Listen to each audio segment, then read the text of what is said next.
మన దేశం చైనాతో యుద్ధం చేసినప్పుడు మొదటిగా మన దగ్గర అనుభవం లేదు, ప్రిపేర్డ్నెస్ అస్సలు లేదు, ఆయుధాలు అంతకన్నా లేవు. అలాంటి సమయంలో చైనా వచ్చి మనల్ని కొట్టేసినా సరే నెహ్రూ గారు కేవలం పదాతి దళం అంటే ఇన్ఫెంట్రీని వాడుకున్నాడే కానీ మన దగ్గర ఉన్న విమానాలతో ఎయిర్ ఫోర్స్ని వాడుకొని బాంబింగ్ చేస్తుంటే తప్పక గెలిచేవాళ్ళము అని చెప్పి చాలామంది ఈ డిఫెన్స్ ఎక్స్పర్ట్స్ అనలిస్ట్ చెప్తూ ఉంటారు. మరి ఎంతవరకు నిజమో నాకు ఐడియా లేదు, బట్ నేను నమ్ముతాను వాళ్ళు చెప్పేది.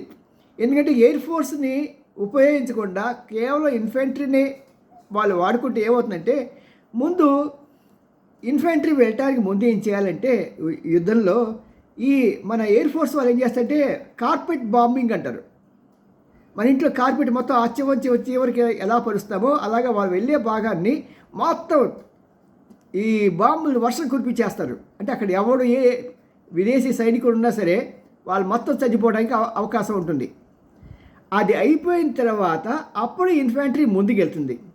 ఇన్ఫెంట్రీ వెనుక మనకి ట్యాంకులు వస్తాయి. ట్యాంకులు కూడా ఇటుపక్క కుడిపక్క ఎడపక్క సైనికులు ఉంటూనే ఉంటారు అక్కడ ఎదురుగుండా వచ్చేదాన్ని వాళ్ళు చేయటానికి. మరి ఇది జనరల్ ప్రొసీజర్.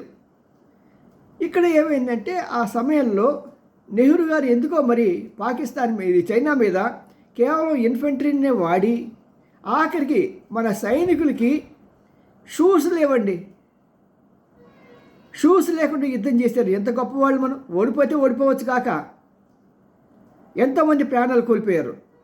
వాళ్ళ త్యాగం మనం ఎప్పటికీ తెలుసుకోవాల్సిందే. అయినా సరే ఆ త్యాగం ఈ కాంగ్రెస్ ప్రభుత్వంలో కానీ కాంగ్రెస్ వాళ్ళ యొక్క కేడర్లో కానీ ఎక్కడ ఈ దేశభక్తి కనిపించదు. ఈ సైనికులు ఇంత త్యాగం చేశారే అనేది మనకు కనిపించదు. కానీ ఒక్క పార్టీ మాత్రం నాకు కనిపిస్తుంది. అట్లా చెప్పి నేను బీజేపీ కూడా కాదు, బీజేపీలో కనిపిస్తుంది. ఎందుకంటే బీజేపీలో 80% ఈ యొక్క ఆర్ఎస్ఎస్ కేడర్ వస్తారు. చిన్నప్పటి నుంచి వాళ్ళు చేరదీస్తారు.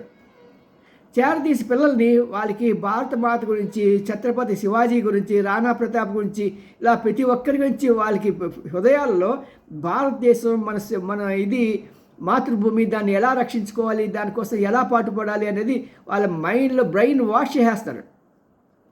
సో అలా పుట్టి పెరిగిన ఈ యొక్క ఆర్ఎస్ఎస్ క్యాడర్ ఏం చేస్తారంటే వాళ్ళ దేశం కోసం ఏం చేయడానికైనా ఎలా ఉంటారు కానీ వాళ్ళు ఏమాత్రం వెనకాడరు. అలాంటి పార్టీలో వాళ్ళ మెయిన్ క్రీమ్ పీపుల్ అంతా కూడా వాళ్ళకి ఒక చాలా సిస్టమేటిక్గా ఉండి ఆర్ఎస్ఎస్లో కొంతమందిని వాళ్ళు తీసుకెళ్ళి మీరు కాలేజీ స్టూడెంట్స్ మధ్య ఇది మినిస్టర్ చేయండి అంటారు. అంటే వాళ్ళ మధ్య మీరు ఉండి వాళ్ళతో మూవ్ అవుతూ ఉండండి. విహెచ్పి తరఫున కానీ అదే వాళ్ళ ఉన్నాయి వాళ్ళ స్టూడెంట్స్ వింగ్స్ ఉన్నాయి, వాటి తరఫున కానీ మీరు పనిచేయండి అంటారు. కొంతమంది మీరు జర్నలిస్టులుగా ఉండండి అంటారు. సో వాళ్ళే ట్రైనింగ్ ఇచ్చి వాళ్ళని జర్నలిజంలో దింపుతారు. ఎందుకంటే వాళ్ళ భావాల్ని ప్రకటించడానికి అదొక అవకాశం. అలాగే కొంతమందిని తీసుకొచ్చి ఇలాగా పాలిటిక్స్లో దింపుతారు.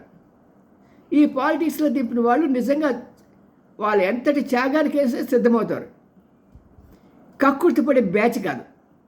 అలాంటి బ్యాచ్లో మనం చూస్తే మోడీ గారి ప్రభుత్వంలో కక్కుర్తి పడేవాడు ఇంతవరకు ఈ 14 సంవత్సరాలు ఒక్కడూ కనబడిపోవడం. ఎందుకంటే మన ఈ అంటే అలా చెప్పి మినిస్టర్స్ అంతా కూడా ఈ బీజేపీ వాళ్ళే కాదు, ఆర్ఎస్ఎస్ వాళ్ళే కాదు, అయినా సరే వచ్చపోస్తారు. ఎందుకంటే ఎక్కడ ఒక రూపాయి తిన్నా సరే 5 నిమిషాల్లో మోడీ దగ్గరించి ఫోన్ వచ్చేస్తుంది, అంత స్ట్రిక్ట్.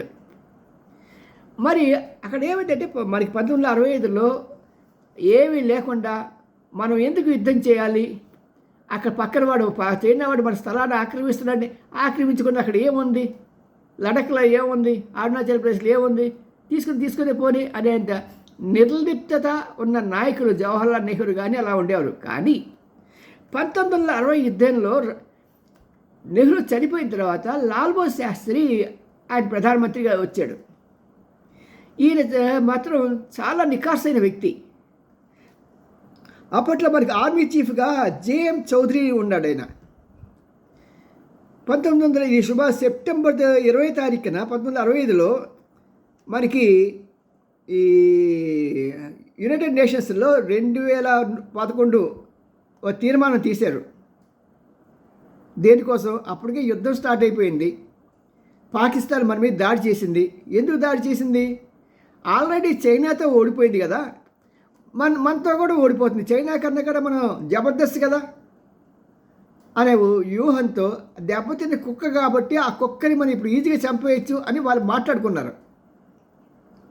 వీళ్ళు దెబ్బతిన్న పులి అనే సంగతి వాళ్ళు తెలియదు.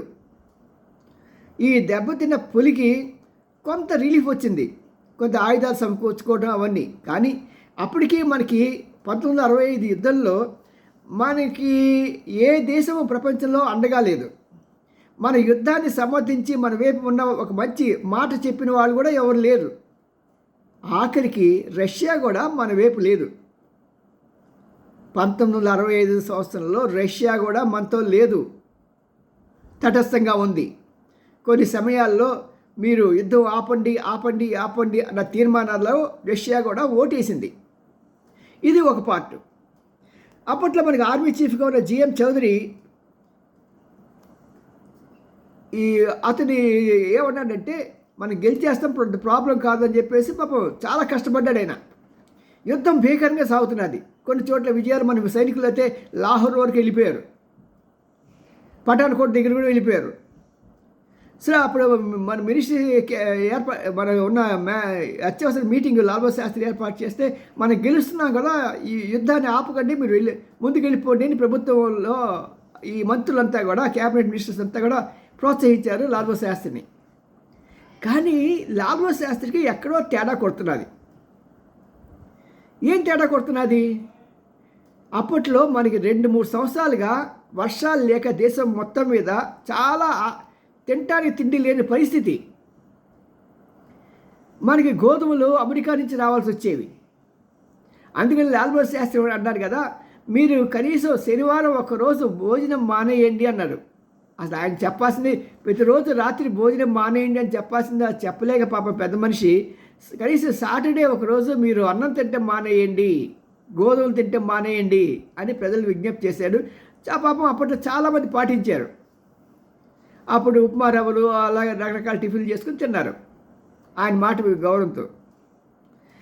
వాడేమంటాడు అమెరికా వాడు, నేను నీకు ఆహారం పంపించడం మానేస్తున్నాను నువ్వు యుద్ధం ఆపకపోతే. రెండోది ఏంటంటే మనకి అప్పుడు సోవియట్ రష్యా పెద్ద మద్దతు లేదు 65లో. దాని మూలంగా మనం అమెరికా దగ్గర ఆయుధాలు కొంటామంటే ఇచ్చేవాడు కాదు. కానీ పాకిస్తాన్కి మాత్రం విచ్చలవిడిగా ఇచ్చేసాడు. అప్పుడు కూడా వాడు అధునాతన ఆయుధాలతో మన సైనికుల్ని ఇష్టం వచ్చినట్టు కాల్చిపడేస్తాం. మనం చాలామందిని కోల్పోయాం సైనికుల్ని. చైనా యుద్ధంలో ఎంతమంది కోల్పోయామో దానికన్నా ఎక్కువ మందిని కోల్పోయామేమో అనిపిస్తుంది నాకు. ఫిగర్లు అవి బయటికి రావు ఇవన్నీ కూడా. మరి అలాగ సాగినటువంటి ఆ యుద్ధంలో లాల్ బహదూర్ శాస్త్రి ఇక్కడ ఎక్కడో నాకు దెబ్బ కొడుతున్నది. ఇప్పటికే 3 సంవత్సరాలతో మన దేశం ఈ సమస్య ఉంది అని చెప్పి అతను జేఎం చౌదరిని పిలిపించుకొని, చౌదరి ఏంటి సంగతి, మనం కొంతకాలంగా ఇంకో 15 రోజులు ఇంక 20 రోజుల్లో మనం యుద్ధం కంటిన్యూ చేసామనుకో మనం అద్భుతమైన విజయం సాధిస్తామా అని అడిగాడు. అడిగితే ఆయన ఏం చెప్పాడంటే, నాకు ఆ నమ్మకం లేదండి అన్నాడు. నాకు ఆ నమ్మకం లేదు అన్నాడు. దేనికి? అద్భుతమైన విజయం సాధిస్తాము అన్న నమ్మకం నాకు లేదు అన్నాడు. మరి ఒక ఆర్మీ జనరల్కి చీఫ్కే తన సైన్యం అద్భుతమైన విజయం సాధిస్తుంది అన్న నమ్మకం లేకపోతే ఇంకా యుద్ధం కంటిన్యూ చేయడంలో ఇదేముంది? అందుకని ఎప్పుడైతే యునైటెడ్ నేషన్స్ తన 2011వ తీర్మానం చేసిందో కాల్పుల విరమణ కోసం, ప్రపంచం మొత్తం కూడా ఆశ్చర్యపోయే విధంగా లాల్ బహదూర్ శాస్త్రి ఎస్ మేము కాల్పుల విరమణ చేస్తున్నాము అన్నారు. భారతదేశంతో పాటు మంత్రివర్గంతో పాటు ప్రపంచం మొత్తం కూడా విస్తుపోయింది. గెలుస్తున్న సమయం, లాహోర్ని దగ్గరగా వచ్చేసాం. సుమారు 7-8 కిలోమీటర్ల దూరం లోపలికి వెళ్ళామంటే లాహోర్ మందే, పానిపట్టి మందే. అలా పెద్ద పెద్ద పట్టణాలన్నీ కూడా మనం గెలిచే సమయంలో ఎందుకు ఓడిపోయాము అంటే సిజే చౌదరిగా చెప్పింది, అక్కడ గెలిచాం కానీ ఇంకా మిగతా చోట్ల మనం చాలా చోట్ల మనం దెబ్బతినేస్తున్నాం, విపరీతంగా దెబ్బతింటున్నాము అని చెప్పడం మూలంగా లాల్ బహదూర్ శాస్త్రి ప్రజల క్షేమం దృష్ట్యా ఇంకా అంత ఖర్చు పెట్టామంటే రేపు పొద్దున మన ప్రజలకి కనీసం గోధుమలు ఇంపోర్ట్ చేసుకోవడానికి కూడా డబ్బులు ఉండవు, అన్న సంగతి గ్రహించి యుద్ధం కన్నా కూడా నా ప్రజలే నాకు భిన్న అన్న తలంపుతో లాల్ బహదూర్ శాస్త్రి యుద్ధాన్ని ఆపాడు.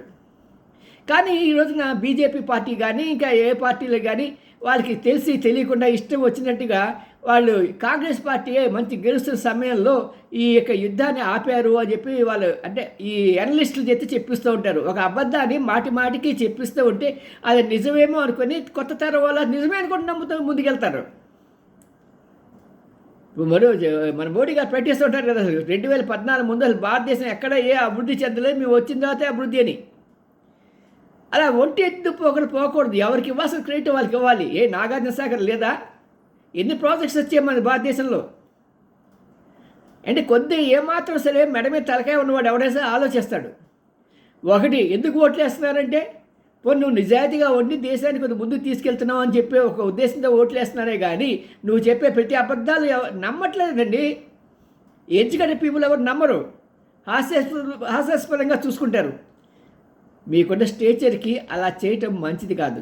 మీరు వచ్చిన దాతే అభివృద్ధి చెందబట్టి మీరు వచ్చిన దాతే మనం అన్నం తింటున్నామా, ఈ ప్రాజెక్టులు పెట్టుకున్నామా, స్టీల్ ప్లాంట్లు పెట్టుకున్నామా, మరి జంషెడ్జీ టాటా గారు చేసిన ఆ ప్రాజెక్ట్స్లు, అంబాసిడర్ కార్లు లాంటి కార్లు, ఫియట్ లాంటి కార్లు ఇవన్నీ ఎక్కడి నుంచి వచ్చాయి? మందుల కంపెనీలు ఏ విభాగంలో చూసినా ఆల్రౌండ్గా మనం అభివృద్ధి చెందాం. కానీ అప్పుడున్న పరిస్థితులు వాటి తగ్గట్టుగా పెరిగే కొంత న్యాచురల్గా ఉండి తప్పు లేదంటలేదు. ఎందుకంటే ఆ కొత్తగా వచ్చిన ప్రభుత్వంలో అనుభవం లేదు, నిజంగా పూర్తి కమిట్మెంట్ లేదు. జవహర్లాల్ నెహ్రూ తప్పు చేస్తే చేశారు, కానీ ఇందిరాగాంధీ చేసిన ఒకే ఒక తప్పు ఏంటంటే ఎమర్జెన్సీ పెట్టడం తప్పించి ఆవిడ చేసిన తప్పు ఇంకేదీ లేదు. బ్యాంకుల విలీనం, నేషనలైజ్ చేయడం మాటలా ఎంత సత్తు. మనకి జమ్మూ కాశ్మీర్ని 306 దీన్ని ఎంత కష్టంగా ఎంత ధైర్యంగా బీజేపీ చేసిందో అంతే ఇదిగా మరి ఇందిరాగాంధీ బ్యాంకులు నేషనలైజ్ చేయడమే కాకుండా పక్కనున్న బంగ్లాదేశ్ని విడిపించింది. ఎంత సాహసం, ఎంత ధైర్యం, ఎంత ప్రణాళిక. సో కొన్ని నిజాలు ప్రజలకు తెలియాలి, అందుకోసమే ఈ వీడియో చేస్తున్నాను. మీరు విని అర్థం చేసుకుంటారని భావిస్తూ నిజాలు మీరు వెరిఫై చేసుకోండి. నేను చెప్పేదే నమ్మక్కర్లా, అవునా కాదా అని మీరు వెరిఫై చేసుకొని మీ అభిప్రాయం వచ్చి మీరు కామెంట్ చేయాలని కోరుతున్నాను. See you, మీ N Ramji, senior journalist, Gudiganta TV9. Like చేయండి, షేర్ చేయండి, సబ్స్క్రైబ్ చేయడం మాత్రం మానకండి. బాయ్.